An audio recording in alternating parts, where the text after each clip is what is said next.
All right, as always, I will start by letting you know where my head was at when I saw Mary Poppins Returns. I had raced to the screening after work and got stuck in predictable Seattle traffic, so I was feeling a little bit stressed.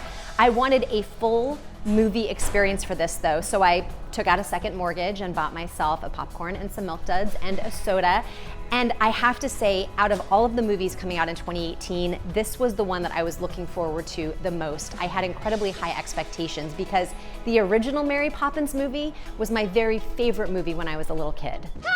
Come up! Mary Poppins Returns picks up a couple of decades after the first one left off, and now Michael and Jane are adults with their own kids and problems. But Michael lives in the same house on Cherry Tree Lane, and that is just the beginning of nostalgic callbacks to the original film. The animation is also entirely in the spirit of the first movie, which I think was a pretty inspired decision.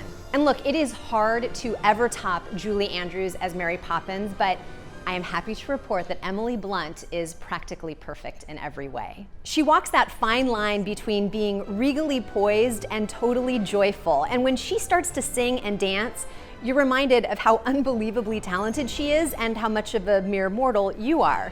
Lin-Manuel Miranda is also delightful, though I have to admit he had so many solo songs and duets that I kind of started to wonder if his character Jack was more of a starring role than Mary Poppins. The music was good overall. There is no supercalifragilisticexpialidocious in this movie, but there's one song called The Place Where Lost Things Go, and it made me cry, but in a good way. There are also some really great surprises at the end of the movie. Do not let anyone spoil this for you before you go.